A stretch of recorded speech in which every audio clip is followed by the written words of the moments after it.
The people who died in Khojaly, the corpses we have seen in Khojaly, will be in my heart till I die.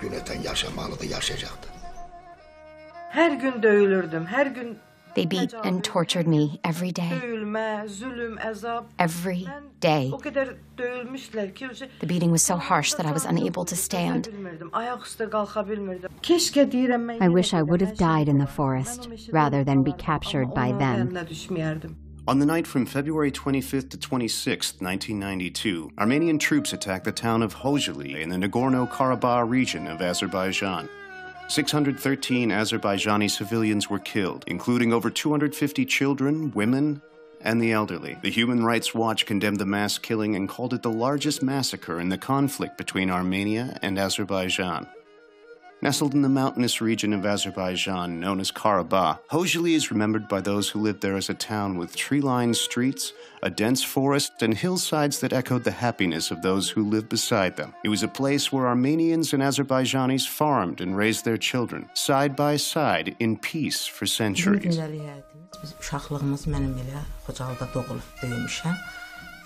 was born and raised in Khojaly. Khojaly was a very beautiful place. Our daily life was very good. Conditions were good. Cattle raising, vine growing, and tillage were the main agricultural activities in Khojaly. We used to farm in our yard. I was married in 1980 and had 3 children. We had everything we needed, and we were very satisfied with our lives. Çok güzel şəraitimiz, çok güzel yaşayışımız var idi. Yes, we lived together with Armenians. We were friendly with them. We were trading with each other in Kankendi. We were visiting each other's houses. We never had such problems before. The normalcy of life experienced by residents of Khojaly would be turned upside down following the collapse of the Soviet Union, to which both Armenia and Azerbaijan belonged. At the end of 1991 and the beginning of 1992, as Azerbaijan was coming out of the Soviet fog and not yet politically and economically stable, Armenia advantageously moved forward with its long-standing plans of invading and annexing Azerbaijan. Armenia mounted a systematic offensive to drive out the Azerbaijani residents of Nagorno-Karabakh and illegally claim the land as their own. Quickly, the conflict turned into a full-blown war. Armenia, with Russian military assistance, invaded Azerbaijan and seized 20% of Azerbaijan's internationally recognized territory. The invasion was followed by brutal ethnic cleansing, resulting in the expulsion of over 800,000 Azerbaijanis from their homes. The ordeal began in November of 1991 when the roads in and out of Khojaly were closed.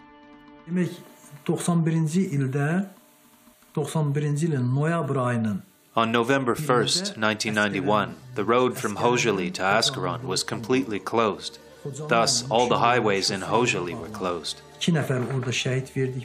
Khojaly was completely besieged, and on November 1st, 1991, 2 Khojaly residents were killed. Since all roads were closed, transportation from and to Khojaly was impossible. Bir həftə yadımdadır ki, ona görə işıqlar söndü, qaz kəsildi.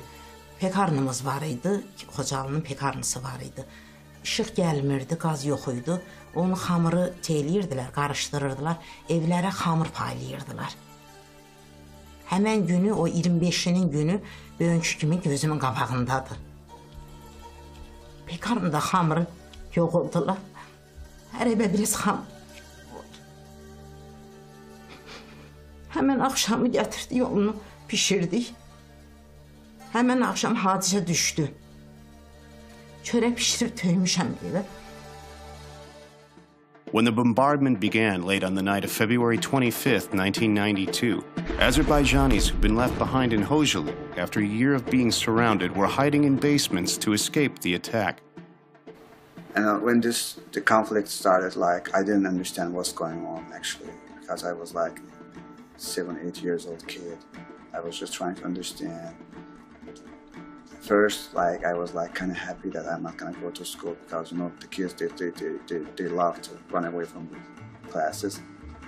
but I was not understanding this seriousness of the matter. That's like my father, we used to have a basement. It was a concrete. It was a good shelter against the rockets. So we exactly knew when they're gonna start shelling, bombing. So at 7 p.m. my father was saying, okay, it's time to go to the basement.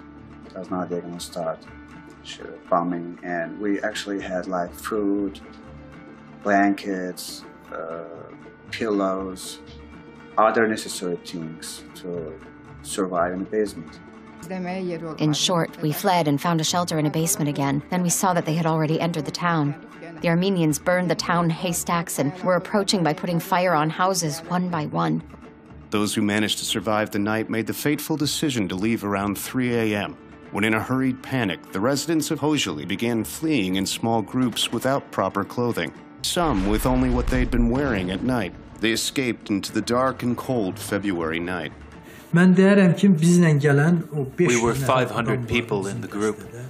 Majority of the people, babies, children, were frozen to death. Today, I cannot endure visualizing all of this. A baby was frozen to death before the eyes of his mother. Nobody could help him. There were 8 of us when we fled to escape. We lived in Khojaly in the upper village. Our communication junction was located in the lower village. Till we reached there, we passed over hundreds of dead bodies. It was like fire falling from the sky. There were dead bodies and wounded people all around us. We could hear people shouting and moaning everywhere. We could hardly climb to Ketek mountain because of the snow. It was getting bright at that time. We saw that Khojaly was burning. Skirmishes, smoke, fire.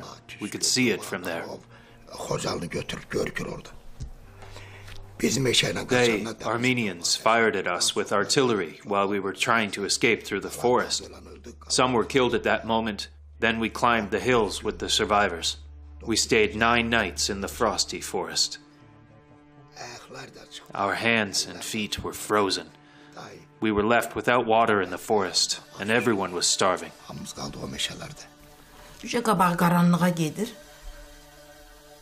Bir gecəydi, bir kolun dibinə qısıldıq.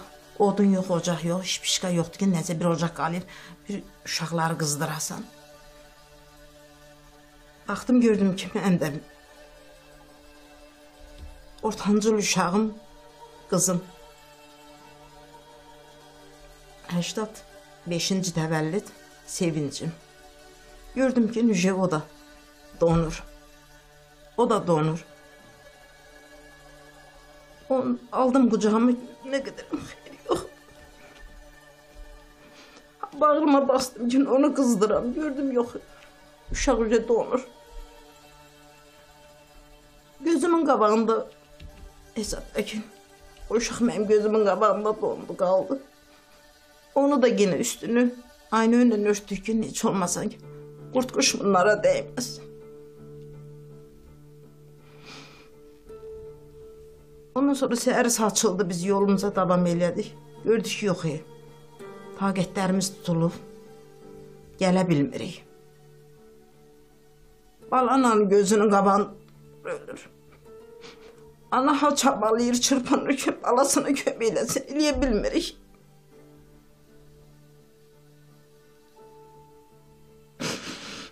Gözümün qabağı, 10 gün biz meşədə qaldıq. 10 gün. Aç, sus, çılpaq. Bacım balaları, 2 də mənimki, yenə də. Balaca son 5'im, bir də böyüyüm. O dediyim 81-ci təvəllüd böyük oğlum. Bir də 86-cı təvəllüd balaca oğlum. Onlar həmən günü hesab ilə dondular. İndi bugünkü gündə sən 3 övlad itirəsən. Onların bir nişanələri yox. Bir ziyarətləri yox. Fevral il dönümləri gələndə mən. Edib o da abidələrlə təsəllim alırım. Sizin gibi de bak bile çekilişler gelende bak tesellim ondan alırım ben kadar. While trying to flee, many Azerbaijani civilians were ambushed and killed in open fields by Armenian troops. Among the killed were 63 children, 106 women, and 70 elderly. Armenians came and took us hostages. We were afraid to respond. They were beating us. They were pulling from our hair and hitting our head to the wall. They threw me against the wall, and because of the impact, my teeth were broken, my ear bled, and my eyes became dark, so I could not see. I was not able to speak. I was in a very bad condition at that time. My 3-day-old baby died there. Ancak bir gün beni o kadar vurdular ki, o kadar döydüler ki, özümden getmişəm. Bir vaxt ay gözlerimi açdım, baxdım ki gözüm açılmırdı. Əlimin suyunu vurdum, gözlerimi açdım. Mən gözlerimi açdım, xeyli çox çətinliklə və gözlerimi açdım ki, hər yer qaranlıqdır, hər yer zülmətli idi. Onda hiss elədim ki, mən bayırdayam, həyətdəyəm. Bədənim o qədər döyülüb ki, həm də soyuqdan bədənim keyləşib, hiss eləmirəm, heç nə hiss eləmirəm. Əlimi yanağıma vururam, hiss eləmirəm, gözümə, saçıma vururam, hiss eləmirəm, heç nə bilmirəm. Qışqırdım ki, kimsə var burada dedim. Bir qoca erməni gəldi, o Azərbaycan dilində onlar danışırdılar. O mənə dedi, hələ sən ölməmisən dedi. O mənim saçım var idi, uzun saçım var idi. O tutdu saçımdan məni, haradasa 12-13 metr sürüdü, apardı. Mən bir zaman ayıldım ki, mənim paltarım yoxdur. Tam lüt vəziyyətindəyəm. The violence committed against the people in town of Khojaly was no accident, nor was it an exchange of fire between two groups of armed combatants on a battlefield. Mass murder and excessive force were employed as tools of intimidation and demoralization against the Azerbaijani civilian population of Karabakh. The current president of Armenia, Serge Sargsyan, was the military commander of the Armenian forces in Nagorno-Karabakh throughout 1992, the time and place of the Khojaly massacre. While serving as Armenia's defense minister in 2001, Sargsyan was infamously quoted by Thomas de Waal, a British author and journalist who is one of the most preeminent experts of the Nagorno-Karabakh conflict, as saying, "Before Khojaly, the Azerbaijanis thought that they were joking with us. They thought that the Armenians were people who could not raise their hand against the civilian population. We need to put a stop to all that, and that's what happened." President Sargsyan indicated that the depths of brutality against civilians were purposeful and meant to engender deep and lasting fear in the people of Azerbaijan, approving the deadly serious goal of defeating Azerbaijan. By 1994, Armenian troops, supported by the Russian army, had managed to carve out Nagorno-Karabakh itself, plus a number of provinces of Azerbaijan that surrounded Karabakh, and ripped it away from Azerbaijan. On that day, I accidentally chose that route. I was flying by the hillside because, in that case, the helicopter is less visible and those areas are usually less populated. On the left side of the hillside, on the route to Azgaran, we saw very strange things. A lot of colorful things on the ground. I think that there were at least 300 to 500 corpses of people, because that path of death was too long. I still see that picture. The path was at least 300 to 700 meters, or maybe 1 kilometer, not less. They died while they were walking in rows. Of course, it was hard to separate, but there were children also among them. We could see small corpses as well. Every time when such assaults happened, they would let children and women go, but this time they didn't. Why? I don't know. Maybe something went wrong, or this was a pre-planned action against civilians. The people could not make it to Agdam. They just had to cross the hill, and the other side was Agdam, and they would have been safe. But they installed the machine guns in such a perfect way that everyone was in a trap, and they killed everyone. So we know that they accounted for 600 or so dead because they got the bodies and they did autopsies, which are, they did in Agdam. They took the bodies down there. But we have lots of eyewitness testimony to the dead bodies on the hillside there. That by the time that Westerners got there the following day, the bodies were frozen. Although the tragic event happened 25 years ago in a small country in the Caucasus Mountains, many in the international community have recognized the massacre and condemned the perpetrators responsible. So when I learned about it, it's one thing, terrible atrocities are committed in the course of war. But with Khojaly, it's been said over and over again, the sheer barbarity of the actions. I don't know a human being alive. I'm often asked to comment on this, and of course one condemns it, but when you think about it, it's, in addition to the human toll, it's a culture, a vibrant culture was cut off and was then uprooted, at best uprooted. The European Court of Human Rights also confirmed the facts about the tragedy.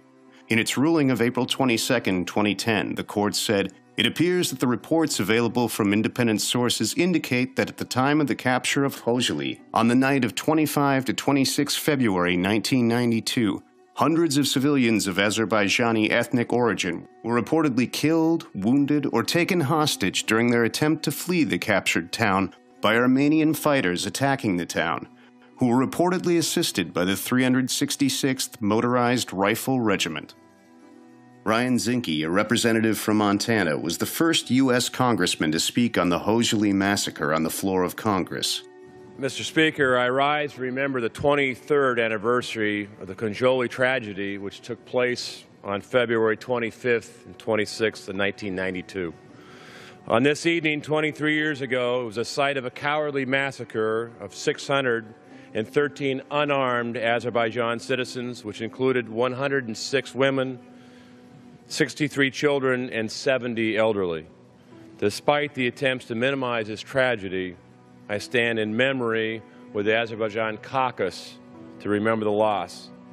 The United States and Azerbaijan share a bipartisan and a strong relationship. As a former commander of the Navy SEALs, I know firsthand the importance of Azerbaijan's commitment. Aside from deploying troops and equipment to Afghanistan, over one-third of non-lethal aid that was used by our troops in Afghanistan flowed through Azerbaijan. President Kennedy once said that America would pay any price and bear any burden in the defense of liberty. I'm proud that Azerbaijan and America share the same commitment to freedom and liberty. It is important today that we take this moment to join our Azerbaijan allies in liberty and recognizing the Khojaly tragedy. Thank you, Mr. Speaker, and I yield back. 20 U.S. states have also passed either resolutions or issued proclamations on the massacre. A number of countries from Mexico to Peru to Bosnia-Herzegovina have also adopted legislations condemning the Khojaly tragedy and honoring its victims.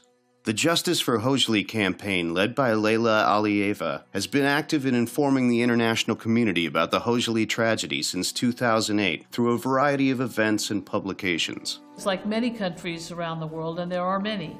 There is a dominant force that comes in, is aggressive, commits atrocities, and somehow the world allows them to get away with that. And there are a variety of reasons for it.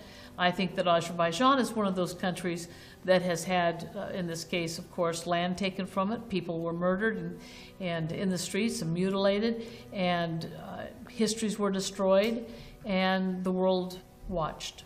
No one, I think, unless their interests are very selfish, would agree that it was the right thing to have innocent people, men, women, children, murdered, mutilated, their property taken, and have 1 million people exiled from what was their homeland and still should be. I don't think anyone thinks that's a good thing. The question is, I suppose, what do you do about it? And as I look at what happened in that little village, You know, where were those good people? Where was those good souls that said, you know, here's my house. You can have a refuge in my house. And as a Christian, that is the message of my Savior, to do unto others as I would have them do unto me. You know, what I want, the good that I want for you is the good that I want for myself. The good that I want for myself is the good that I want for you. And I cannot preach from this book if I don't live what's in this book. Because we preach with our actions, not with our words. Words without actions is empty. And that's what the Bible says. That faith without works is no faith. Despite the unimaginable horrors of Khojaly and the continued occupation, and the hundreds of thousands of people displaced by the Nagorno-Karabakh conflict, Azerbaijan has maintained its century-old tradition of interfaith tolerance and harmony. It's amazing, really, and I'm very impressed with their leadership, with the thoughtfulness of their approaches on many things. They have a, not that I'm an expert on foreign policy or anything, but I know how to get along with people, and I think they're doing a magnificent job. They really are the prototype for what could be certainly a solution in the Middle East. If nations would adopt some of the things that they've adopted, the world would be a better place, no question. You look at the globe and look at the countries that are predominantly Muslim countries and its leadership, you got to ask yourself one important question: how are the minorities treated? Are they safe? The minorities of any country is the consciousness of the nation. So my affinity to Azerbaijan is that here's a country that comes from its rocky history of the bigger Russia and communism and all that history, but at the same time, it has to try to forget its past, its pain of yesterday, and try to reconcile and move forward, and at the same time give every citizen in their country dignity. I have been in many countries. I would recommend to all nations to learn the model of multiculturalism and tolerance from Azerbaijan that has existed here for centuries.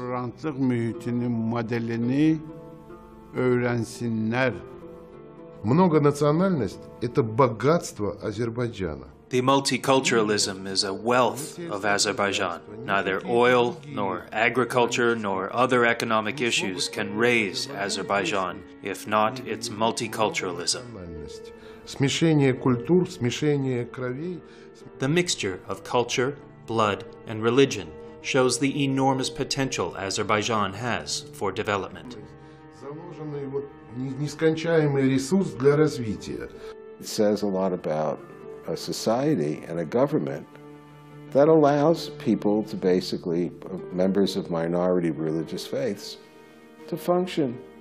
And when you talk about here a society that's 95% plus Muslim majority, and I have since visited with Christian leaders in churches and spent some time in different Jewish settings. It just seems quite natural for everyone. The war of over 20 years ago didn't end in peace. There's just a stalemate, and the international community has not been able to solve this terrible problem. Much land that belonged to Azerbaijan is now occupied by Armenia, and nobody seems to want to get involved. Well, that's really too bad, because it's an injustice which is on the radar. Вы знаете как? Это миф, который развеется у любого. You know, it is a myth that Azerbaijanis are enemies of Armenians. С азербайджанцами, который Most of the Armenians have good relations with Azerbaijanis outside Armenia.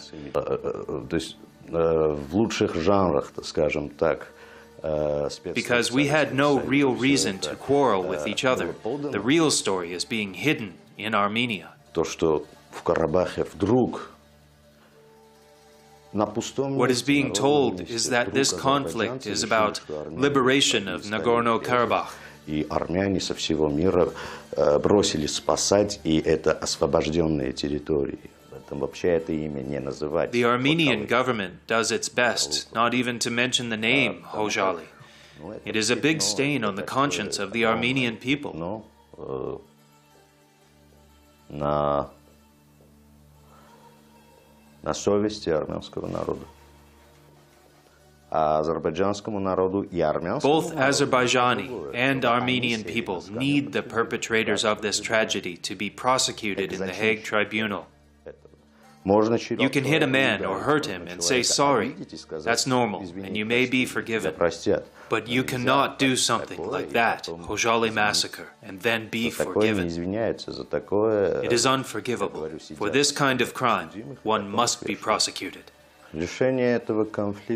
I cannot say in one word how to resolve this conflict. We, as simple people of Armenia and Azerbaijan, who have the real power to solve this conflict, must understand each other. Only us, not the politicians or any peacekeeping missions. Today, if Armenians will stand up,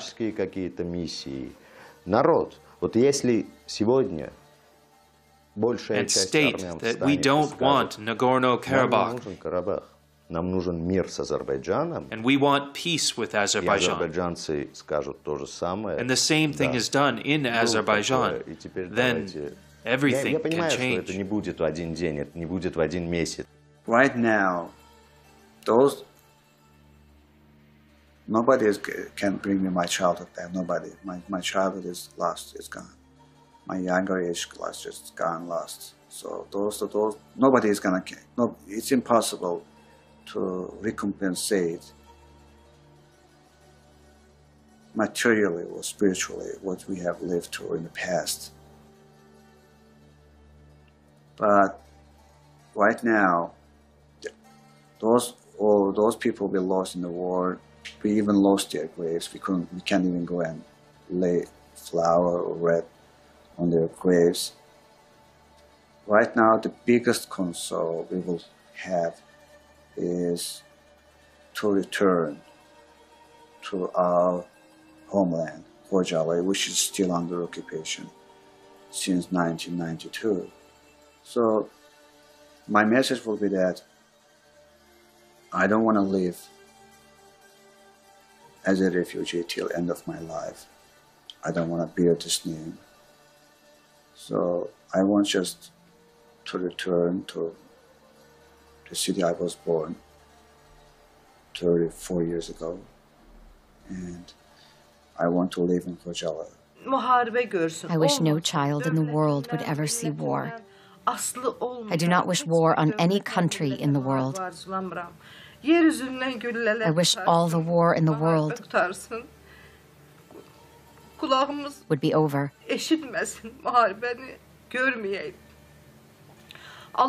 May God have mercy on all the children in the world. May war never happen again. This is my wish for all nations and all countries, and also for my people. My father, my grandfather, my other relatives' graves are all there. I miss and yearn for my land. I want to go back and smell my father's grave. I have been yearning and suffering for 23 years. I want to see the place I was born and raised. Son sözüm budur ki sülh olsun. Her bir yerde emnamanlık olsun. Muharebe olmasın. Anaların gözü yaşarmasın. Anaların kucaklarına oğul meydi. Oğul şehit gelmesin. Şehidimiz olmasın. Ben 23 ildir həqiqətən həsrətlə yaşayıram. İtirdik. Çox itirdik. Çox əzab gördük. Eybi yox, müharibədir. Müharibədə hər şey olur. Şəhid də olur, yaralı da olur, əlil də olur. Amma bu gündən sonra olmasın da gördük. Da danışa bilmirəm.